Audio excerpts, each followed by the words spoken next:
So thank you for waiting patiently with us and to our folks online for us figuring out what was going on with that. Good afternoon. My name is Dee, and I am here representing a whole bunch of organizations, joining Hands for Justice, librarians and archivists of Palestine, and the Palestine Justice Network of the PCUSA. So thank you all for coming here.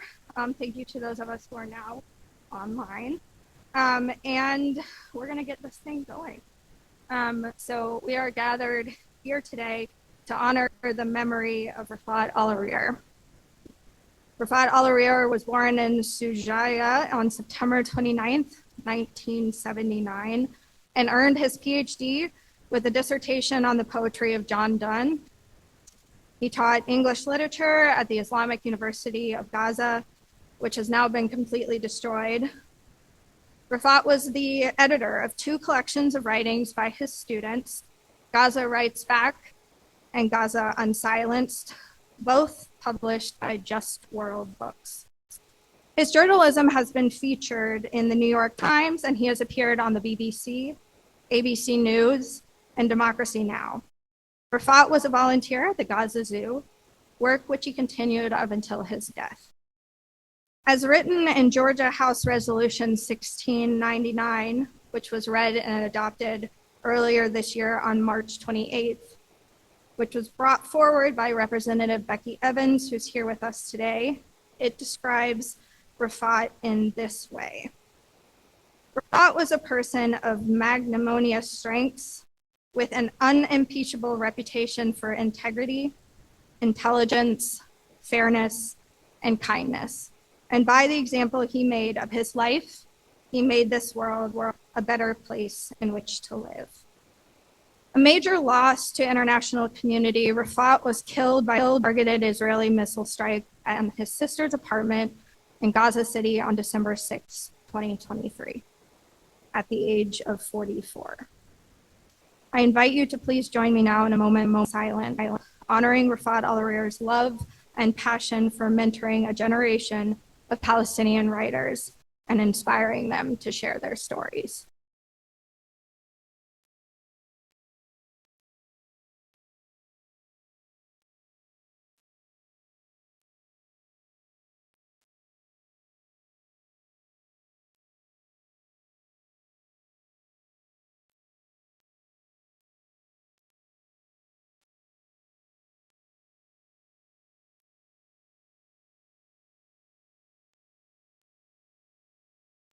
My name is Elise Cohen. I'm with the Atlanta Multi-Faith Coalition for Palestine and JVP Atlanta.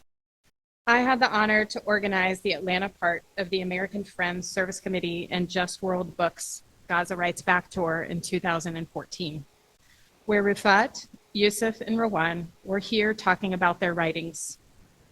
They were at my home from the airport when I arrived after teaching.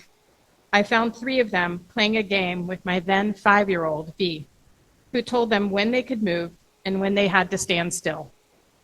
You can imagine my comedic horror when I found my Jewish child controlling these three Palestinian grown-ups. Refaat expressed his curiosity, joy, sincerity, and generosity from the moment we met. I was touched by Refaat's ability to connect to young people, showed in his creation with V of an optical illusion club, of which only Refaat and V were members. And to be honest, V only allowed Refaat as the member. Years after he returned to Gaza, Refaat continued to send pictures to V to keep this optical illusion club going.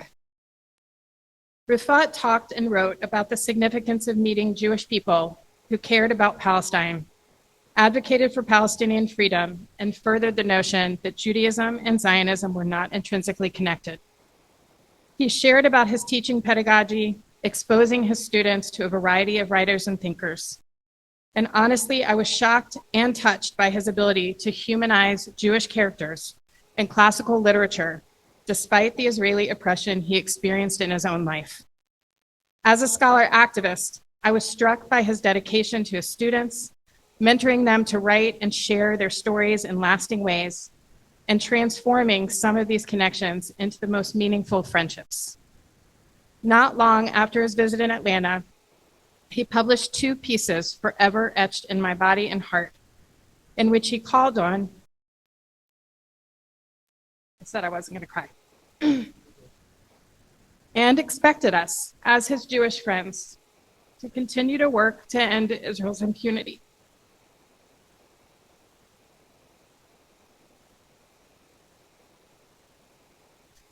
He expressed the hope that one day our children should meet, specifically his daughter Shaima, the one to whom Refaat wrote his poem, If I Must Die, when she was a child.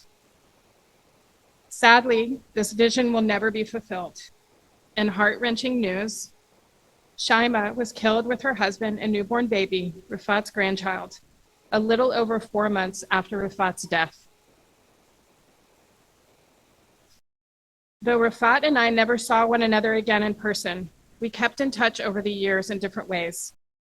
I asked if he wanted to speak to a North American delegation I co-led to Palestine, trying to metaphorically break through the Gaza siege while the delegation was on the other side of the Erez crossing in 48, only a few kilometers away from where he was in Gaza. Like many others over the years, I checked in to make sure he and his family were surviving when Israeli assaults were destroying parts of Gaza. In 2022, Yusuf was in Atlanta in our home, and we video called Refaat in Gaza.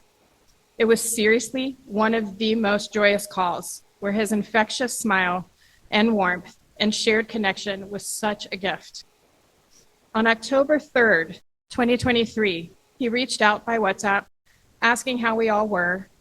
He had just been at a store that reminded him of V, and he was thinking of us. We chatted for a while. We talked about the significance of writing the stories that need to be told and how some take time and can be painful. Both the agony in writing and needing to write them and the concern about how they will impact people we love and asking them to share their sometimes painful experiences. He shared an article he had written about his uncle through his cousin's experience that had taken him 10 years to write. As I read it while we were chatting, I burst into tears, thinking about the power of his storytelling, the care he took each step of the way, and what the story meant to each family member still living. After we ended that conversation, I was so moved that I sat down and wrote for hours. He was always an inspiration, and I wish I had told them that more often. On October 7th, when I reached out to him, his response, even at that time, was, hoping to survive, but seems far-fetched. While the genocide continued to be unleashed, I asked if we could share his words at a protest in Atlanta, and another JVP Atlanta member shared them. He wanted us to convey his love for Atlanta, the people, and Revolution Donuts. When he texted coloring pages from his daughter Amal, I shared pictures of the puppet Amal, representing welcoming refugees worldwide that came through Atlanta, and the crowds that came to greet her. At some point, I was so conscious of not wanting him to waste time and energy communicating with me that I would just send messages to tell him we were continuing to protest, meeting with members of Congress, and I would send words or phrases like praying, thinking of you, wishing for your freedom and the freedom of Palestine. Sometimes he would respond with a sentence or two, but usually with the prayer emoji, which let me know he was still alive. All the while, he was publicly and boldly sharing the everyday, soul-crushing realities of living in and through the genocide for the world to see, in media interviews, writing articles, and on social media. The last message between us was on December 3rd, 2023. I am among so many people he touched, where the news of his death was absolutely devastating. And since his death, Refaat's name and legacy have become globally recognized and his impact monumental. One person who knew Refaat best and can speak to Refaat's legacy in life is Dr. Yusuf Al-Jamal. Coming to us today from Turkey, very late. Yusuf was a dear friend of Refaat's and also of ours. Dr. Al-Jamal, or Yusuf, is a refugee from Al-Nusayrat refugee camp in the Gaza Strip and is the Gaza coordinator of the Palestine activism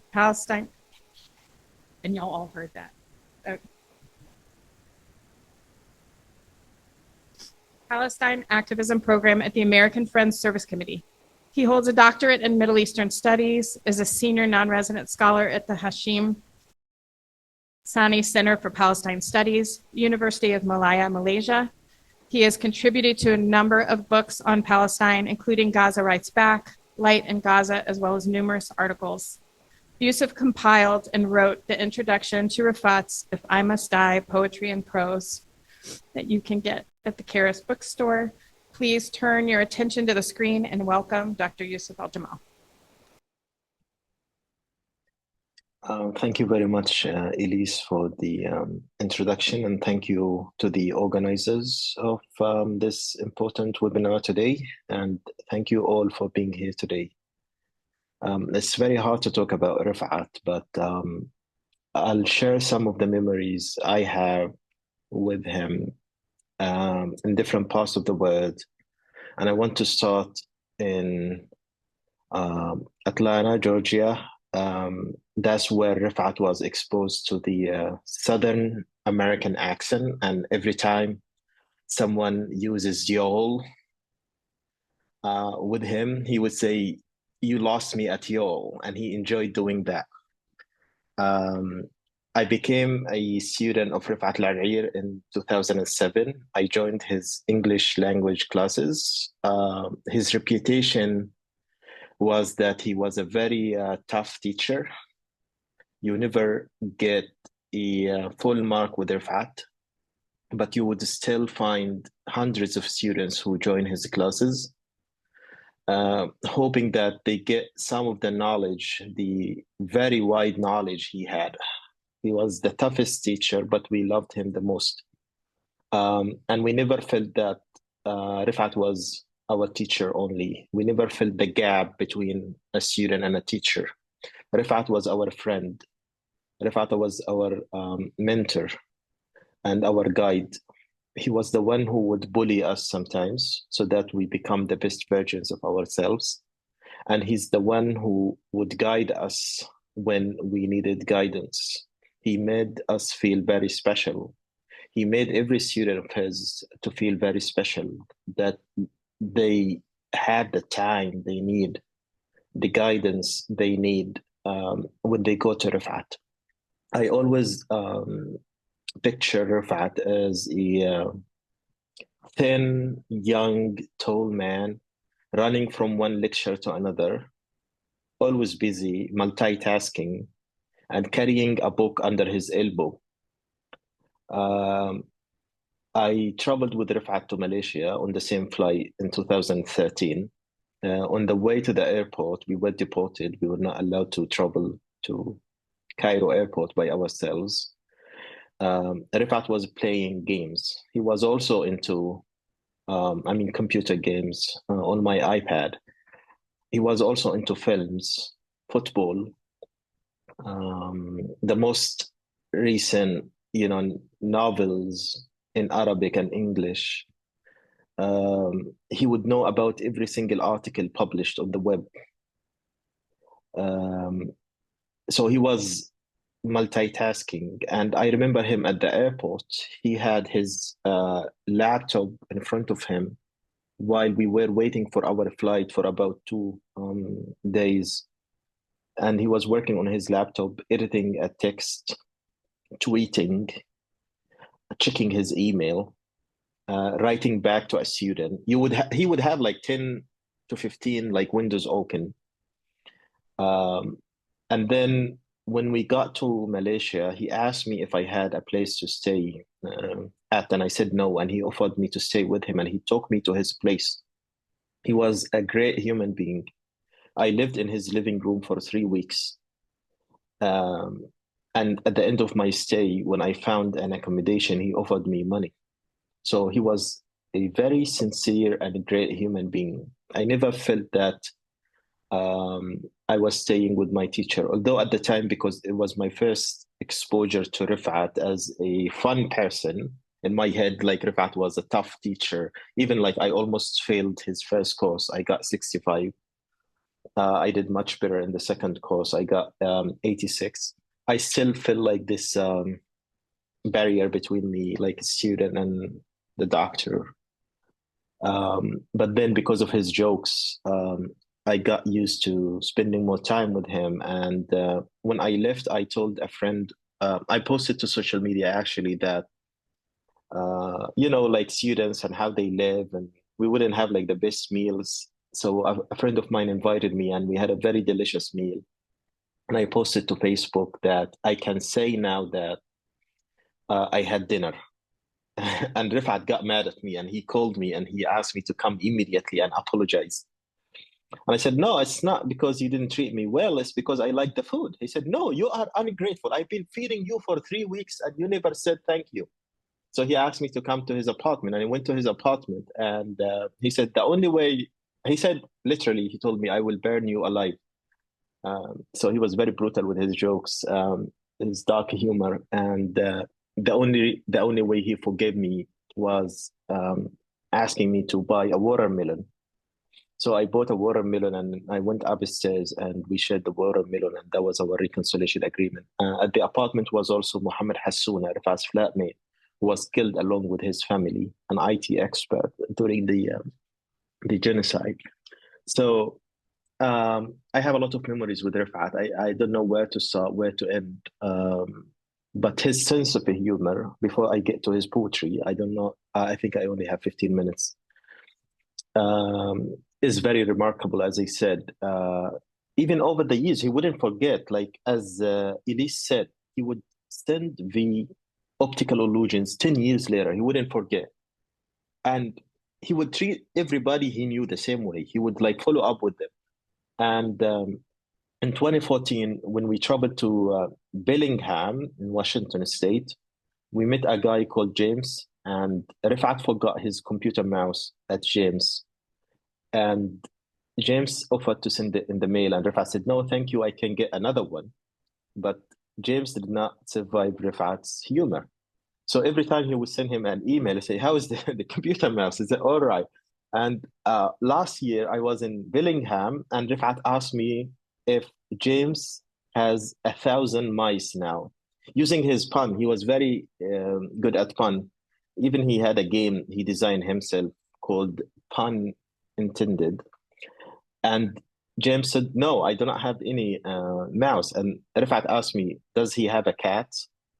So he was very good at using pun. And that's why in I Must Die, he talks about the tail and the tail, like Tail and Tale.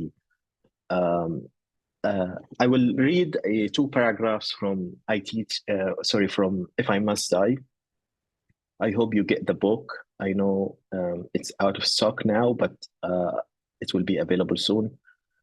So on December 11, 2023, Rifat said, I teach English poetry this term, and I have 200 students. I told you, like 100 students would join his class. And he always told me that the number of students who get A's with him is more than the number of students who fail his class. But he always struggled with the students who would complain about him because he was a tough teacher. And then like students who would get A's would never like praise him in front of the administration. I posted an announcement on our Facebook group telling them I am sorry that I cannot help enough. I cannot protect them as I should be as a teacher protecting his students. And I asked them to write poetry, Arabic and English articles. And I did help some of them publish articles and pieces and poems as part of my role as a teacher. Rifat was the de facto editor of the Electronic Intifada in Gaza during the genocide. He sent dozens of pieces written by his students and published them on the website. He would always say, publish or perish. That's his like motto in life. Despite me being extremely under pressure, having my home and my building bombed, and having to evacuate to many places and shelters, I usually summarize my policy as, to quote Hamlet, and he loved Hamlet. And one of the students made a joke about Rifat that he kept Hamlet under his pillow when he slept. And he laughed a lot about this joke. Hamlet says, I must be cruel to be kind. And that's Rifat. This describes Rifat. Like the tough teacher who's tough because he loves you. Tough love. I tell my students, I am tough because I love you. I care about you. I want you to be better students. So I worked them hard in terms of attendance and assignments and tasks and exams. Many students fear me generally in life. In university, even outside, they are usually cautious despite the fact that I try to be as friendly as possible. But again, a tough teacher is always feared in a way. So this is the first quote I want to read today. And then from Gaza Rice Back, there is a poem that Refaat wrote titled To Palestine, to Gaza, in which he says, and despite Israel's death sentences like lead cast upon the head, knowing at our life, clinging to it like a flea to a kitten, and stuffed in our throats the moment we say Amen. To the prayers of old women and men, blocking their ways to God, we dream and pray, clinging to life even harder. Every time a dear one's life is forcibly rooted up, we live, we do. And two things about this poem. I know because I need to unblur my screen. So if you look at the poem, it takes the shape of a bomb. And that's very ironic and very true because that's how Refaat was killed for writing poetry and writing about Gaza. So the shape of the bomb, he was intentional in his writings. And also he talks about life. And this is how I remember Refaat as a person of life. He loved life. As I said, he was into movies. He would invite his students out to the beach to have kunafa, to have food. He was a fun person to be around. And Elise can attest to this. And I traveled for at least 1 month with Refaat in 2014. And I never felt like it was 1 month because Refaat always had jokes to crack. So it's really fun to travel with Refaat. And now I'll go to If I Must Die. I have some other poetry pieces by Refaat to highlight. I'll start with If I Must Die, the title of the book at the same time, page 19. So Refaat, as Elise mentioned, wrote this poem in November 2011, and he pinned it to his X account in November 2023 when he felt that his time is coming to an end. He wrote it for his eldest daughter, Shayma, who was killed. And since Shayma was killed, the poem now serves as a will to everybody. So everybody in the hall where you're meeting and convening, everybody around the world is meant by this poem, or this poem was written to everybody. And the philosophy, I want to talk about the philosophy of life. If I must die, it's not like Refaat choosing to die. Refaat was the opposite of death. He was life. Then we have to do these things. It's something like imposed on Refaat rather than he choosing to die. If I must die, you must live to tell my story. So that's the task Refaat asks us to do, to sell my things, to buy a piece of cloth and some strings, make it white with a long tail. And again, Refaat talks about kites here. Because he himself flew kites in Shija'iyya as a child. So that's Refaat flying kites. And I'm sure you know about the significance of kites now when it comes to Gaza, symbolism. It's all over the world. Refaat's kites are flying all over the world. So that a child somewhere in Gaza, while looking heaven in the eye, awaiting his dad who left in a blaze and bid no one farewell, not even to his flesh, not even to himself, sees the kite, my kite. This is exactly like, that's Refaat. He did this a lot as a teenager. My kite you made, flying up above, and thinks for a moment an angel is there, bringing back love. If I must die, let it bring hope. Let it be a tale. And there's also a documentary that Elise contributed to among other friends, about Rifaat's life in Japan, titled "If I Must Lie." If I Must Die, sorry. And it went viral in Japan.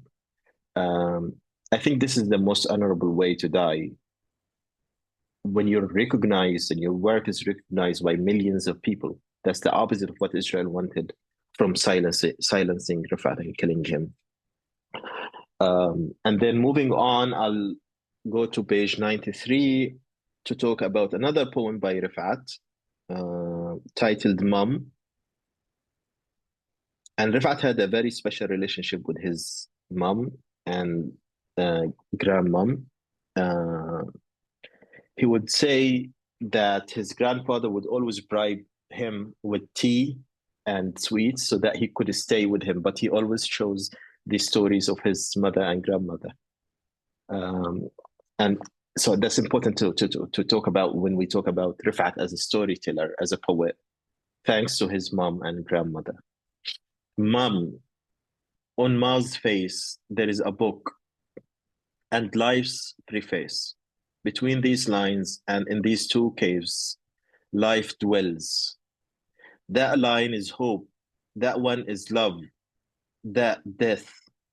When she smiles, she gives hope. She gives love. She gives life to life. And this reminds me of a line, I think it's Sonnet 17 that Refaat taught us by Shakespeare. It starts with, shall I compare thee to, although I studied it 17 years ago with Refaat, I still remember the lines. Shall I compare thee to a summer's day?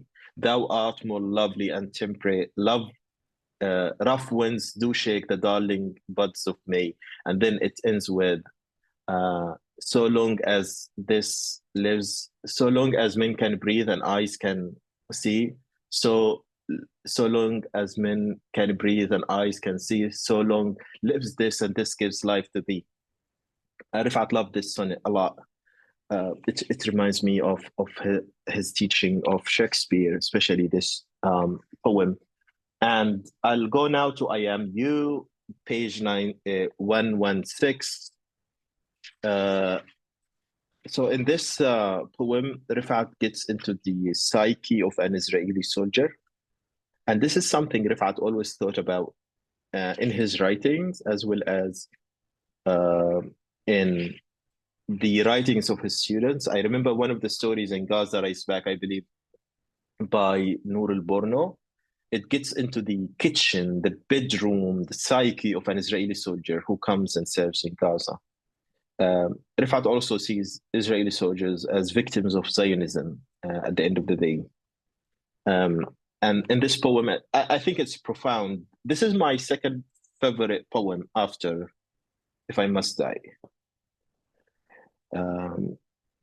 I am you, 2 steps, 1, 2. Look in the mirror, the horror, the butt of your M16 on my cheekbone, the yellow patch it left, the bullet-shaped scar expanding like a swatikta snaking across my face, the heartache flowing out of my eyes, dripping out of my nostrils, piercing my ears, flooding the place like it did to you 70 years ago or so.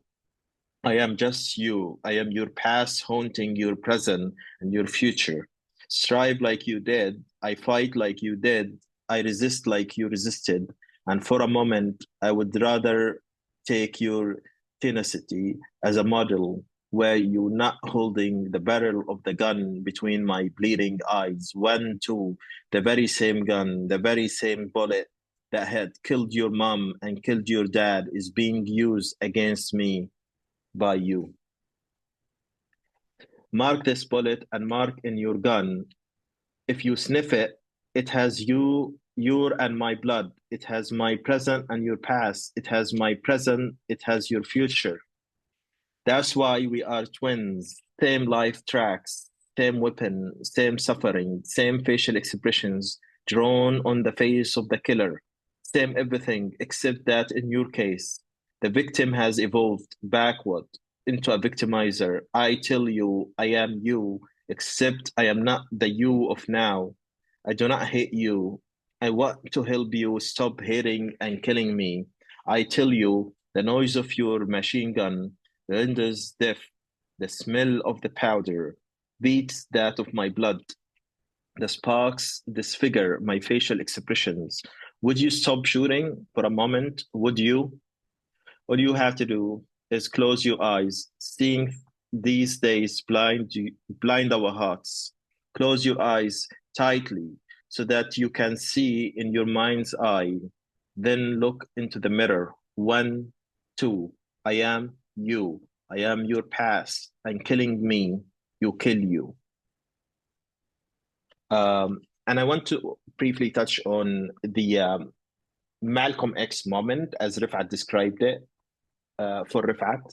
When he met with Jewish Americans for the first time, he said, "This is the first time in my life I meet Jews who do not point a gun at me." That was his first time doing so in 2014 during the speaking tour. And Refaat was very influential to the extent that a young Jewish American came to him in Seattle and told him after Refaat spoke that I'm going to confront my dad tonight about everything I was told about. I was told a different story, and he was crying. So this is the impact Refaat had on people. And finally, I want to read Drenched, page 245. So Refaat was a global, regional, and global figure in his writings, in his teachings. In his class, we learned about Malcolm X, Amilcar Cabral, John Donne, Edward Said, Edgar Allan Poe, and many others. He would bring these texts, and of course, Palestinians in the diaspora, Susan Abu Hawa, Ibrahim Nasrallah.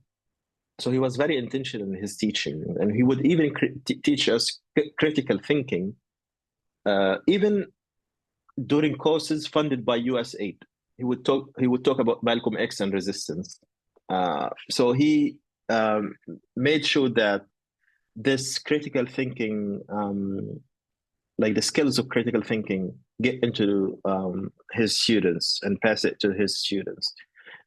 In this poem, he talks about a child who passed away at the shores of the Mediterranean, I believe in Turkey, in 2000 and I believe in 2012 or 13. So he was not just writing about Gaza, but also about regional and global issues. Drenched on the shores of the Mediterranean, I saw humanity drenched in salt. A Syrian boy, I forgot, I'm trying to remember his name. Alan something, Syrian Kurdish boy. Drenched on the shores of the Mediterranean, I saw humanity drenched in salt, face down, dead, eyes gouged, hands up to the sky, praying or trembling in fear. I could not tell. The sea, harsher than the heart of an Arab, dances, soaked with blood. Only the pebbles wept, only the pebbles. All the perfumes of Arabia will not grace the rot Israel breeds. And again, he quotes Shakespeare here. He would always talk about the Arab world, Palestine, in Shakespeare's works. I'll stop here. Thank you very much.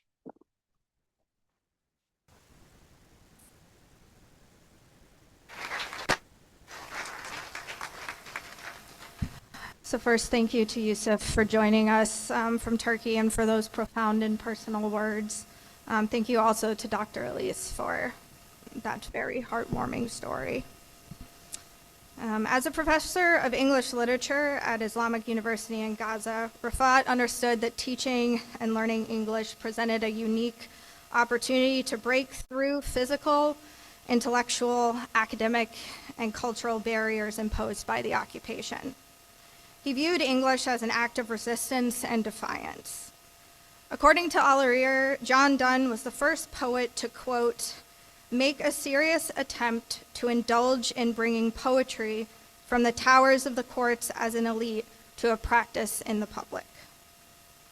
In his doctoral thesis on Donne, Alareer writes, quote, a study of literary resistance vis-a-vis marginalization, which is a major concern of this thesis, is crucial since it brings to the surface the voices silenced by elite discourse and state-controlled definitions of the ongoing efforts to support artistic dissent and revive voices that have been silenced for their transgressive literary productions, unquote. After Refaat was killed by an American-made bomb dropped by the Israelis, Mossab Abu Toha stated that Refaat loved John Donne more than any other poet. In the life and legacy of Refaat, poet, activist, friend, and teacher, we can see the ways in which he continued Donne's work by building a bridge between the gap of the poetry of the elite and the spoken word of the oppressed. I now invite Kevin forward to read Refaat's tribute to John Donne.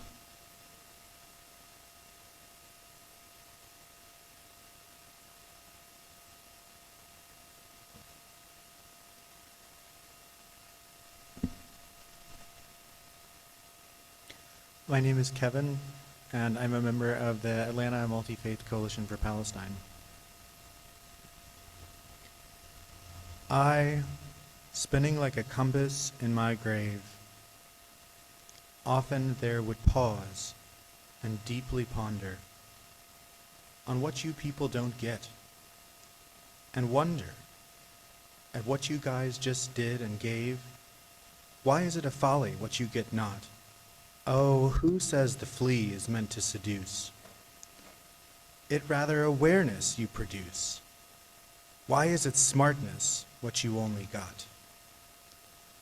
This is my canon lying hither.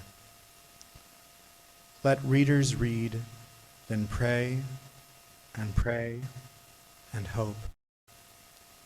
For I am done, more famous than a pope, no matter what you do to hinder. This you think my verse defames and murders, verily has won me more supporters.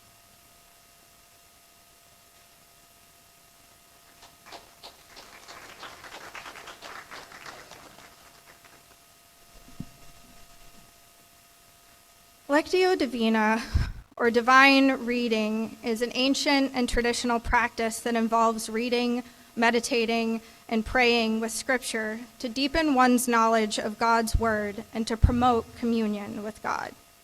The goal is to develop a deeper communion with God and a better understanding of God's word. This practice takes its root in the way that Jewish people read the story of the Passover and the Haggadah, and was first introduced into Christian communities by Saint Gregory of Nyssa in the 4th century. Lectio Divina can be practiced with poetry, music, or art. Guiding us through reading, meditating, contemplating, we will use Refaat Alareer's If I Must Die poem as our sacred scripture, allowing us to draw in closely to those profound words. And to pray us out of this practice, we will respond with Mossab Abu Toha's a request after Refaat Alareer. I now invite our readers of the Lectio Divina portion to come forward.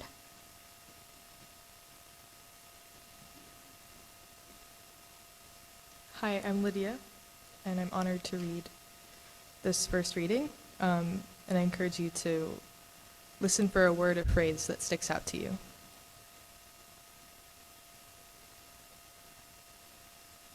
If I must die, you must live, to tell my story, to sell my things, to buy a piece of cloth and some strings, make it white with a long tail, so that a child somewhere in Gaza, while looking heaven in the eye, awaiting his dad who left in a blaze, and bid no one farewell, not even to his flesh, not even to himself. sees the kite, my kite you made, flying up above, and thinks for a moment an angel is there, bringing back love. If I must die, let it bring hope. Let it be a tale.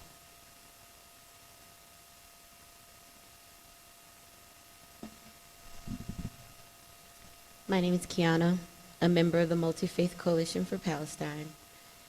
And during this second reading, we'll go deeper, stopping, resting, whatever word or phrase that touches you most deeply.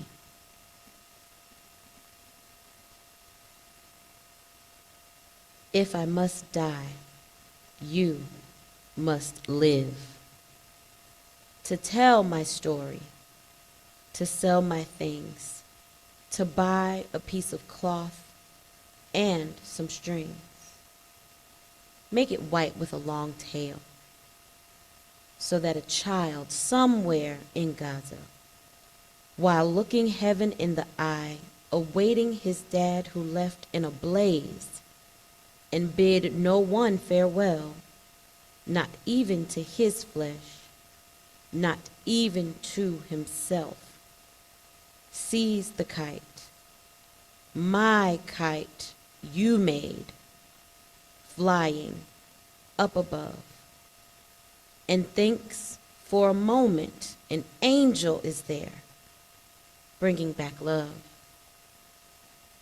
If I must die, let it bring hope. Let it be a tale.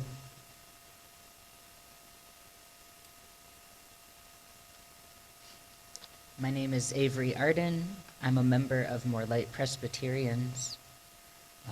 During this third reading of the poem, begin formulating an expression of what has come up for you.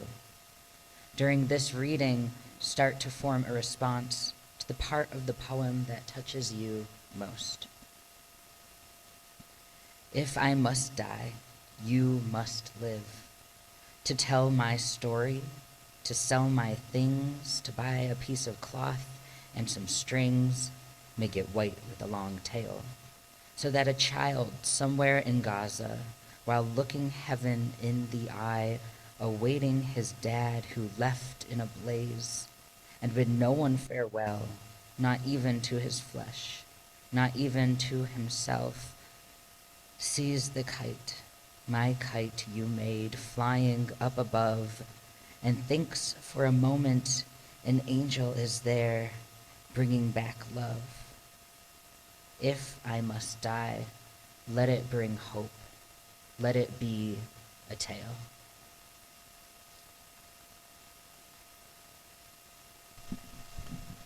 Hi, my name is David Small. I'm a member of the Atlanta Friends Meeting, the Quakers, and also a member of the Atlanta Multi-Faith Coalition for Palestine. During the reading of A Request after Refaat Alareer by Mossab Abu Toa, contemplate deeply on what you have experienced during this process, realizing the deep and profound relationship we have with words. After I have finished reading, your expression of response can take the form of written word using the materials provided, individual silent prayer, or feel free to share out loud the word or phrase that stands out to you most.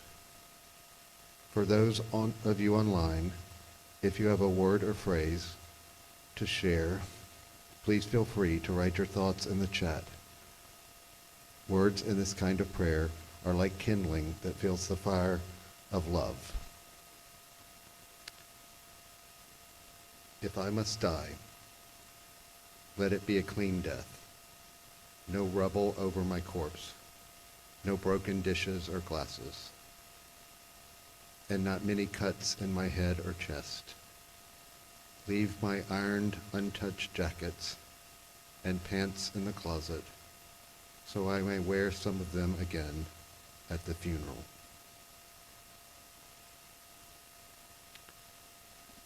Your expressions of response can take the form of any written word using the materials provided, individual silent prayer, or feel free to share out loud the words or phrase that stand out to you the most.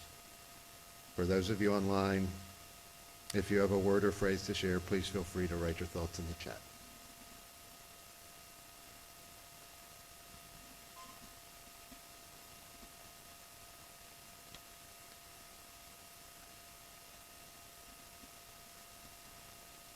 If anyone does want to share something out loud, Elise does have a microphone, so just raise your hand and we'll be around.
Thank you so much for participating in this practice with us. I now invite Kwame forward.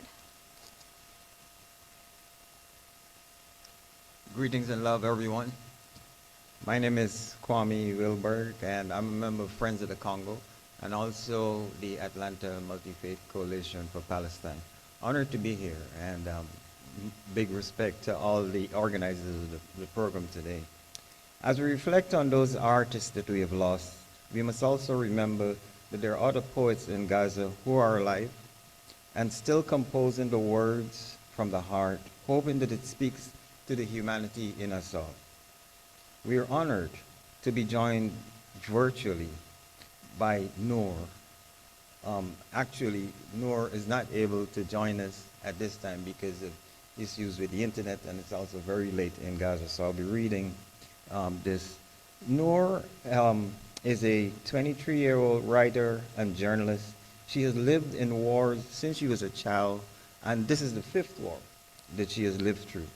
A student of Dr. Refaat, she has a huge passion for languages and poetry, so she tries to recite and write poetry in multiple languages, hoping that people will understand the suffering.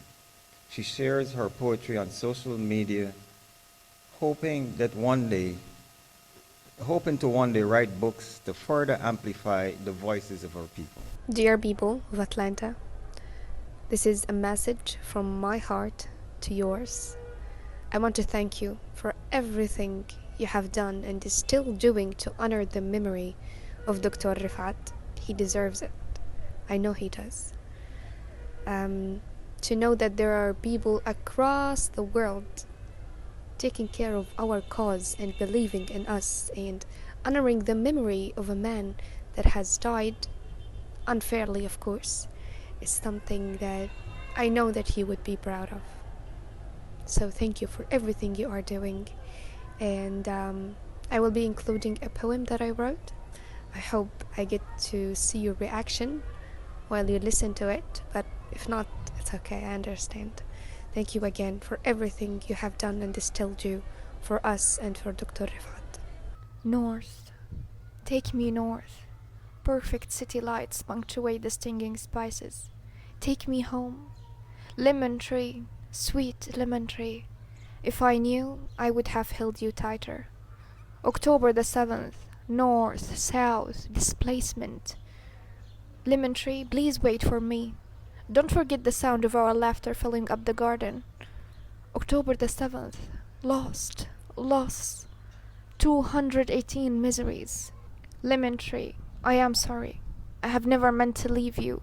I am sure my mother has watered you before we left. Lemon tree, did they pull you out? Don't make the same mistake we did. Keep your roots deep, hold on the olive tree. Lemon tree, tell her, I am coming home.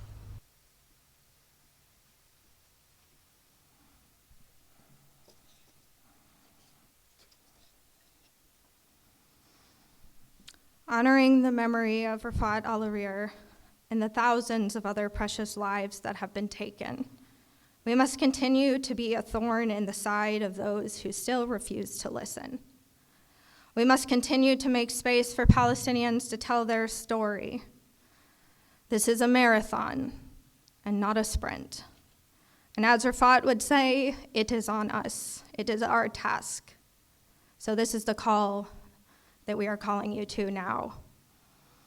Do not stop.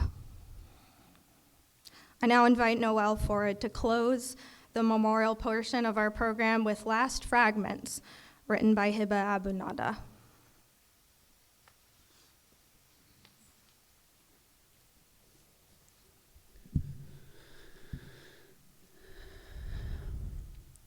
Hello, my name is Noel, and I am a gay and transgender human rights activist.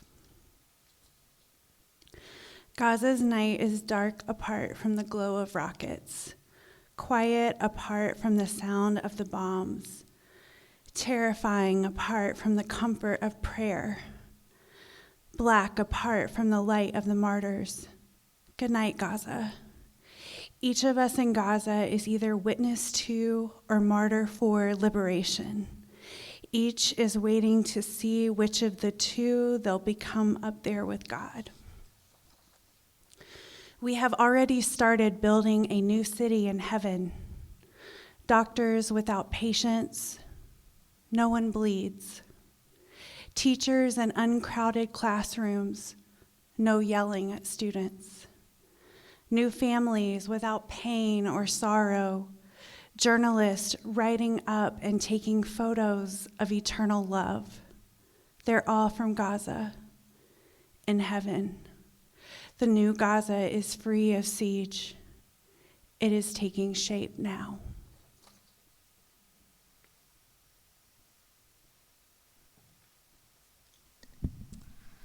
Now it is more important than ever to continue to practice the mood, no matter how defeated we might feel. We must continue to call for an immediate ceasefire and an arms embargo. In closing, we extend an unpayable debt of gratitude to our special guests, Noor and Yusuf. We want to express deep gratitude to our host for today, the Atlanta Friends meeting, and to the team of volunteers who helped make this event possible. Steve, Avery, David, Fahed, Elise, Kiana, Kevin, Kwame, Lydia, Noel, Sarah Humphrey, Nazia, Marthame, and Ziad. And lastly, but certainly not least, we want to thank Majlis Mocha for providing coffee and tea for us today. And none of these efforts would have been possible without the collaborative work of the American Friends Service Committee, Atlanta Multi-Faith Coalition for Palestine, Karis Books and More, and the Refaat Alareer Mobile Library. So let's give a warm round of thanks to all of those people.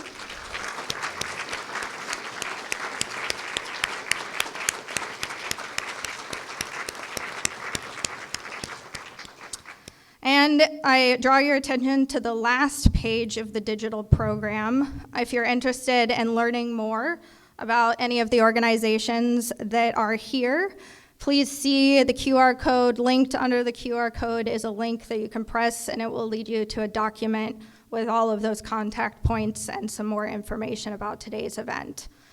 And as we transition into the next part of our program, I'd like to invite representatives from Karis Books and More and the Refaat Alareer Mobile Library up front to introduce themselves and tell you about the important work that they do.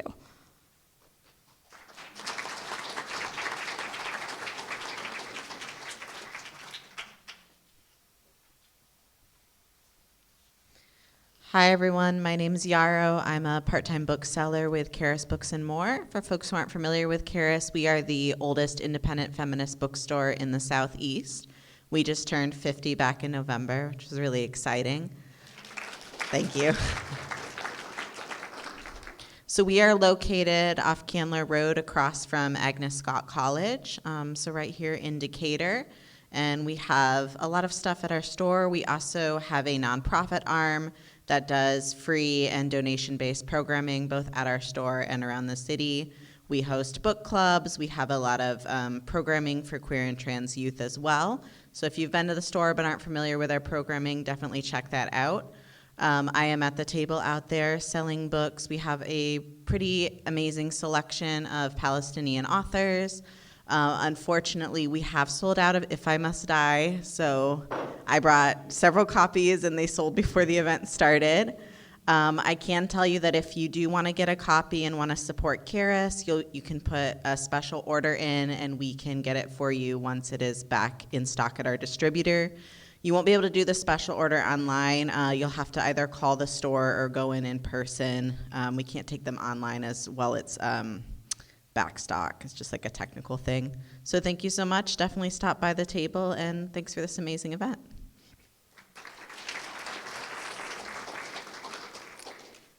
Hi everyone, my name is Fizza and I'm with the Refaat Alareer Mobile Library. I just want to give a shout out to Karis. Karis generously hosts our wish list. So if you're ever wanting to donate a book to the library, we highly recommend partnering or going to Karis, our favorite bookstore around here. So a little bit about the Refaat Alareer Mobile Library. So we started in the height of student violence or campus violence in spring 2024. We wanted to figure out how we could support our students of conscience, how we could provide, increased access to political education and specifically Palestinian liberation education. And so because we couldn't keep any encampments down without the threat of violence and without the threat of destruction of yet another library, we decided to operate as a mobile library traveling from campus to campus. When school ended, we weren't sure how long it would go on, but here we are 7 months later and growing as a collective of 50 plus volunteers. We bring our library to events like this, of course, in honor of Refaat Alareer, who's, as we know, his belief was knowledge in the form of resistance as the ultimate form of resistance.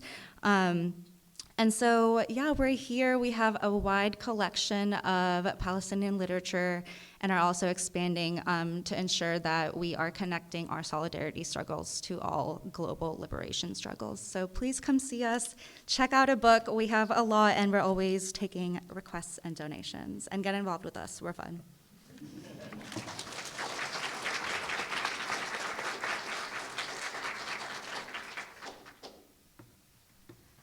So thank you all so much. There are snacks and treats and coffee and tea out in the foyer, I guess is the word for that.